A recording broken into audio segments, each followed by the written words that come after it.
Pirate king का left hand अब officially दुनिया के सबसे बड़े रूलर से टकराने वाला है। तैयार हो जाओ नकामा, क्योंकि वन पीस चैप्टर 1190 हमें अब तक का सबसे इंसान गॉड टियर क्लैश देने वाला है। स्कॉपर गैबन बनाम इमू। चलो सीधे लीक्स और प्रीव्यू पर चलते हैं। वन पीस मंगा चैप्टर 1190 में एल्बाफ के अंदर एक जबरदस्त बैटल देखने को मिलेगी। सर्कुलेट हो रहे प्रीव्यू के हिसाब से गैबन और इमू की फाइट बिल्कुल नेक्स्ट लेवल होने वाली है। इसके अलावा हमें चैप्टर 1190 के पहले स्पॉयलर्स भी मिल चुके हैं। ये जानकारी हमारे रेगुलर लीकर से नहीं आई है, लेकिन इसमें बताया गया है कि ये चैप्टर आने वाले बड़े स्टोरी डेवलपमेंट्स के लिए एक बिल्डअप चैप्टर होगा। अब चलो डिटेल में देखते हैं कि चैप्टर 1190 में क्या होने वाला है। सीन वहीं से कंटिन्यू होता है जहां पिछले चैप्टर की इंसान एक्शन खत्म हुई थी। इम्मू अभी भी बिल्कुल एक्सप्रेशनलेस है और ठंडी नजरों से गैबन को देख रहा है, क्योंकि लफी को खत्म करने की उसकी कोशिश गैबन ने रोक दी थी। दूसरी तरफ गाबन जोर से मुस्कुरा रहा है।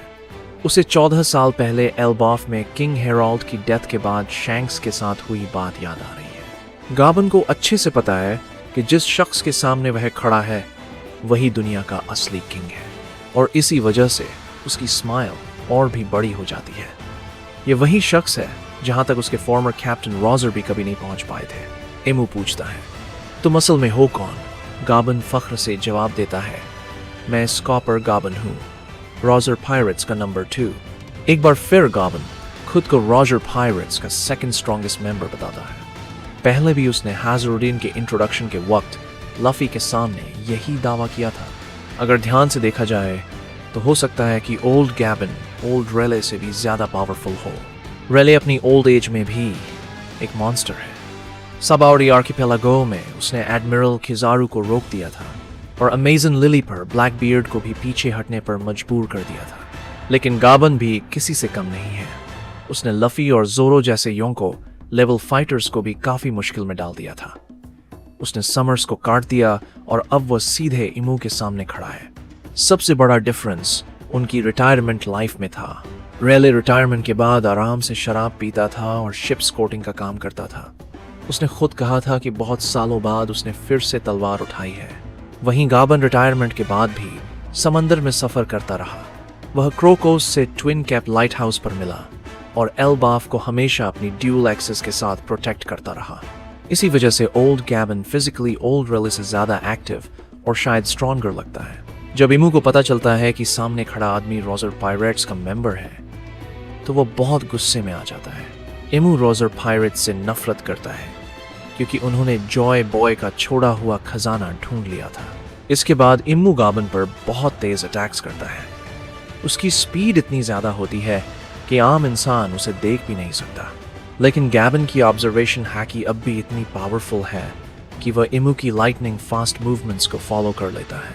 यह फाइट लफी के लिए एक बहुत बड़ा लेसन बनने वाली है।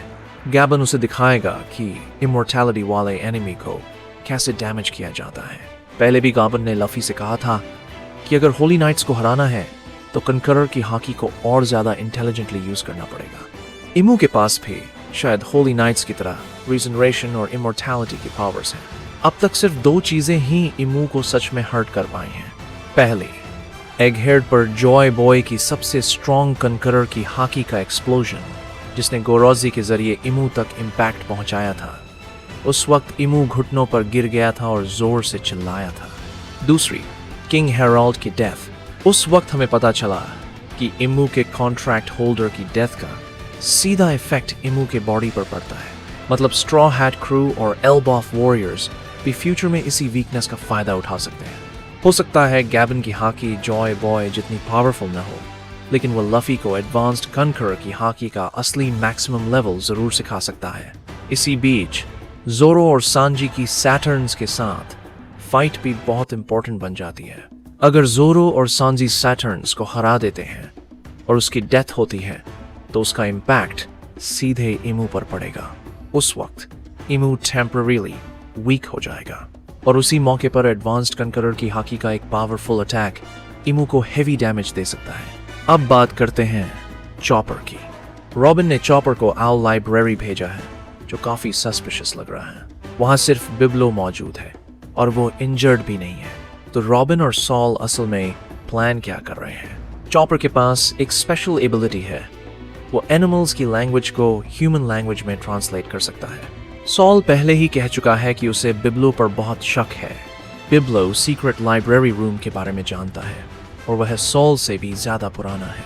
क्या चॉपर को इसलिए बुलाया गया है ताकि वो बिब्लो की कोई बहुत बड़ी सीक्रेट स्टोरी ट्रांसलेट कर सके? अगर ऐसा हुआ तो हमें बहुत जल्द सन गॉड निकाह की कंप्लीट लोर देखने को मिल सकती है। और आखिर में एक थोड़ी डिसअपॉइंटिंग खबर भी है। चैप्टर 1190 के बाद वीकली शोनेन जंप ब्रेक पर जा रहा है। उस ब्रेक के बाद ही चैप्टर 1191 रिलीज होगा। लेकिन हमेशा की तरह चैप्टर 1191 के स्पॉयलर्स और लीक्स शायद थोड़ा पहले ही आ जाएंगे। तो नाकामा, तुम्हारे हिसाब से इस लेजेंडरी क्लैश में कौन जीतेगा, स्कॉपर गैबन या इमू? क्या जोरो और सांजी वक्त पर होली नाइट्स को हराकर इमू को वीक कर पाएंगे? और बिब्लो के पास आखिर कौन सा बड़ा राज छुपा हुआ है?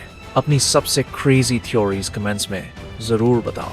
अगर ये ब्रेकडाउन पसंद आया हो तो वीडियो को लाइक करो, चैनल को सब्सक्राइब करो और इस हाइप को और भी आगे बढ़ाओ। मिलते हैं नेक्स्ट टाइम नाकामा। तब तक स्टे